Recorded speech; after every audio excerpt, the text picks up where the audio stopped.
Well, regular life partly returns to Goma markets. Schools in the Democratic Republic of Congo remain closed.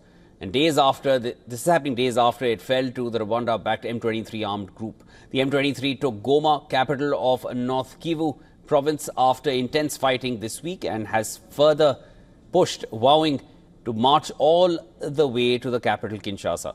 UN claims at least 700 have been killed in violence in less than a week. The offensive is the latest to scar the region, where an estimated 6 million people have died over 3 decades due to conflict. Here are some of the visuals of the M23 leaders as they interact with Goma residents during a cleanup exercise in the city, organized by the Rwandan-backed group.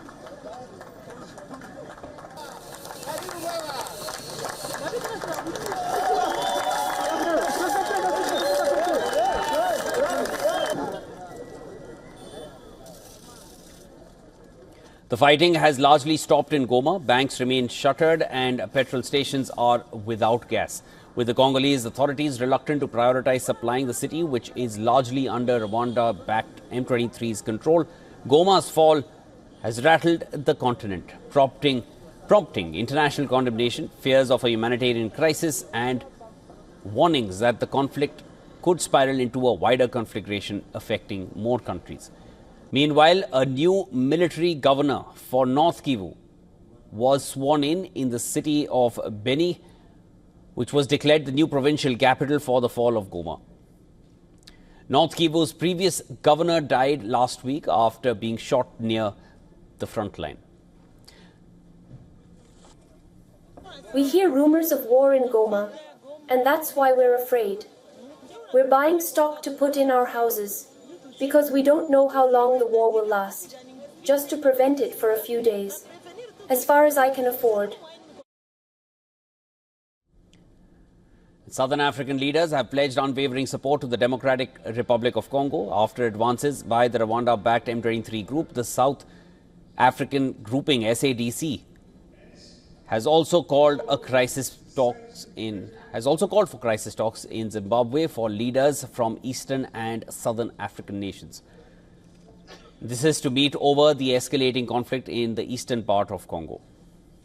Burundi's president has warned the escalating conflict in eastern DR Congo could spark a regional war.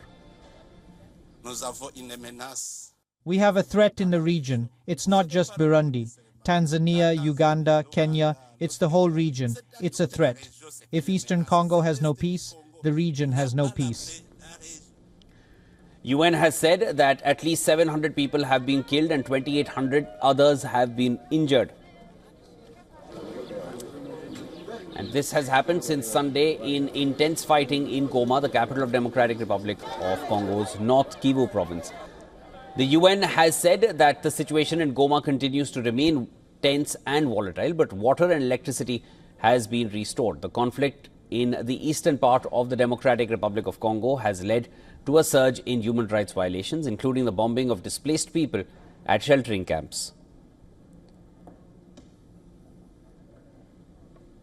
So in Goma, currently the situation remains tense and volatile, with occasional shooting continuing within the city. But I would say that overall, its calm is gradually restored. Water and electricity have been restored in much of the city, but we continue to grapple with the challenge of unexploded ordnance. That is obviously an obstacle, a very serious obstacle to freedom of movement.